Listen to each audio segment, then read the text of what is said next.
یعنی مجاہدین ہیں اللہ کے راستے کے اندر جہاد کر رہے ہیں، یا ہماری آرمی ہے جو بارڈروں کے اوپر بیٹھے ہوتے ہیں ہمارے فوجی، تو یہ لوگ جو ہیں اگر ان کے اوپر اٹیک ہو جاتا ہے تو ان کو جوابی کارروائی کرنی چاہیے۔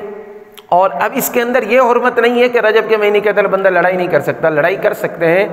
لڑائی سے مراد یاد رکھیں ہماری آپس کی لڑائی نہیں ہے۔ اسلامی تعلیمات کے اندر، قرآن و سنت کے اندر جب بھی لڑائی کا لفظ کہا جاتا ہے اس کا مطلب ہوتا ہے کافروں کے ساتھ جہاد کرنا۔ سمجھ آ رہی نا بات؟ مسلمان کبھی مسلمان کے ساتھ نہیں لڑ سکتا۔ المسلم من سلم المسلمون من لسانہ ویدہ، پیارے آقا نے کیا فرمایا؟ مسلمان ایک دوسرے کا گریبان تو درکنار، گریبان پکڑنا تو درکنار، گالیاں دینا تو درکنار۔ جناب رسول اللہ فرما رہے ہیں کہ مسلمان پتہ ہے کون ہے؟ مسلمان وہ ہے کہ جس کی زبان اور ہاتھ کی تکلیف سے دوسرا مسلمان محفوظ ہے۔ لا یؤمن احدکم حتی یحب لاخیہ ما یحب لنفسہ او کما قال۔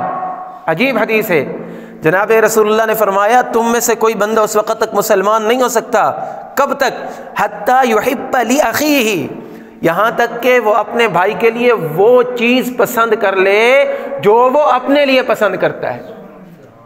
جیسے ہم اپنے لیے اچھائی چاہتے ہیں، اپنے لیے بھلائی چاہتے ہیں، اپنے لیے اچھا گھر، اچھا مکان، اچھے تعلقات، اچھی زبان، اچھے مالی معاملات، ہر چیز جیسے اپنے لیے چاہتے ہیں، وہی چیز جب تک جذبہ ہمارے دل کے اندر اپنے مسلمان بھائی کے لیے نہیں ہوگا تب تک ہم مسلمان کامل نہیں ہو سکتے۔ رسول اللہ صلی اللہ علیہ وسلم نے ایسے اسلامی معاشرے کی تشکیل فرمائی ہے۔ تو اس مہینے کے اندر قتل و قتال سے مراد وہ کافروں کے ساتھ لڑائی ہے، ٹھیک ہے، وہ کر سکتے ہیں کیونکہ وہ حکم منسوخ ہو گیا۔ دوسرا جو حکم ہے اس کے اندر کہ یہ مہینے بڑی شان والے ہیں، یہ مہینے حرمت والے ہیں، شان والے، عظمت والے، کہ ان مہینوں کے اندر خاص طور پر بندے کو گناہوں سے بچنا چاہیے۔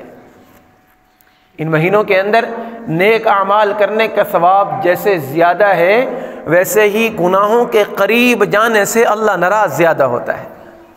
اور سب سے بڑی نیکی کیا ہوتی ہے کہ بندہ اپنے آپ کو گناہ سے بچا لے۔ تو رجب کا چاند نظر آ چکا ہے، یہ رجب کا تقاضا ہے کہ اس مہینے کے اندر اگر پہلے ہم گناہ کے اندر زیادہ تھے تو ہمیں چاہیے کہ رمضان المبارک کی تیاریاں شروع کر دیں، اپنا ایک نظام الاوقات بنا لیں کہ ہم نے نمازوں کا اس طرح اہتمام کرنا ہے، ہم نے تلاوت اس طرح کرنی ہے، ہم نے ذکر اذکار نوافل میں اس طرح آنا ہے۔ باقی مہینوں کی بنسبت اس مہینے کے اندر اپنے نیک اعمال کو بڑھا دینا چاہیے۔ اس لیے جناب رسول اللہ صلی اللہ علیہ وسلم نے تعلیم سکھائی، اور ایک حدیث کے اندر آتا ہے اللہ کے محبوب نے فرمایا کہ رجب اللہ کا مہینہ ہے، رجب اللہ کا مہینہ ہے، شعبان میرا مہینہ ہے یعنی رسول اللہ کا مہینہ، اور رمضان میری امت کا مہینہ ہے۔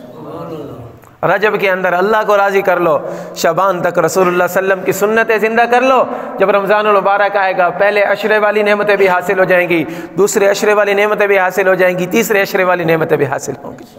ہم کیا کرتے ہیں کہ رمضان المبارک میں جا کر پھر نظام الاوقات بنانے کی کوشش کرتے ہیں۔ حضرات صحابہ اکرام تو پہلے سے تیاری شروع کر دیا کرتے تھے، اور اس حدیث سے تو ہمیں پتہ چلتا ہے کہ پہلے سے ہمیں تیاری شروع کر لینی چاہیے۔ فرمایا من عمل صالحا من ذکر او انثى وهو مؤمن فلنحيينه حیاتا طیبہ، کہ تم میں سے ایمان والو، تم میں سے جو بھی مرد اور عورت نیک عمل کر لے گا نا اللہ اس کو پاکیزہ زندگی عطا فرما دے گا۔ اور پھر ایک دوسری آیت کے اندر فرمایا ان الذین آمنوا وعملوا الصالحات، بے شک وہ لوگ جو ایمان لائے اور نیک اعمال کیے۔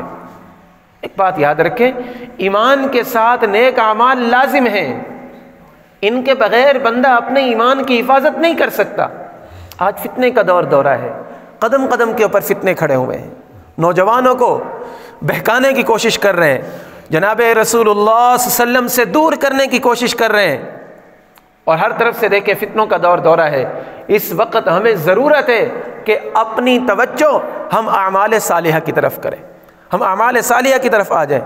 اعمال صالحہ میں نماز ہے، روزہ ہے، ذکر اذکار ہے، اپنے معاملات سیدھے کرنے ہیں۔ اللہ تبارک و تعالیٰ فرماتے ہیں کہ میرے بندو تم میں سے جو ایمان لائے گا وعمل الصالحات اور نیک اعمال کرے گا، کانت لہم جنات الفردوس نزلا، اللہ نے اس کے لیے جنتوں کے اندر مہمانیاں رکھی ہوئی ہیں۔ اللہ فرماتا ہے اگر تو نیک اعمال کر کے آیا تیری آنکھیں وہاں پر بند ہوں گی اور اللہ نے یہاں پر تیرے لیے میزبانیاں سجائی ہیں۔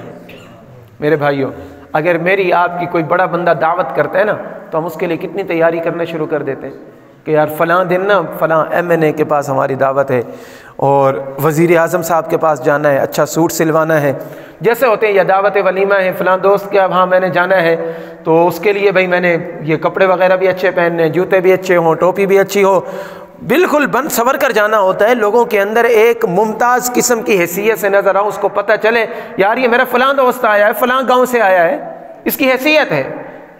میرے عزیزو، اللہ فرما رہے ہیں کہ میں نے تمہارے لیے مہمانی تیار کر کے رکھی، مہمانی تیار کر کے رکھی ہے۔ تو اللہ کے لیے ہمیں بننا سورنا چاہیے، نہیں بننا سورنا چاہیے؟ اللہ کے لیے بننا سورنا کیا ہے؟ ایمان اور نیک اعمال ہے۔ اپنی زندگی کے اندر نیک اعمال کو لے کر آ جاؤ، گناہوں سے بچ جاؤ، گناہوں سے دور ہو جاؤ۔ اس دن حضرت پیر صاحب فرما رہے تھے، آپ حضرات نے سنا ہوگا کہ گناہوں سے بچنے کا سب سے بڑا آسان طریقہ اپنے دل کے اندر یہ بات پیدا کر لو کہ جب میں نے گناہ کیا میں اللہ سے دور ہو جاؤں گا۔ ایک گناہ کی وجہ سے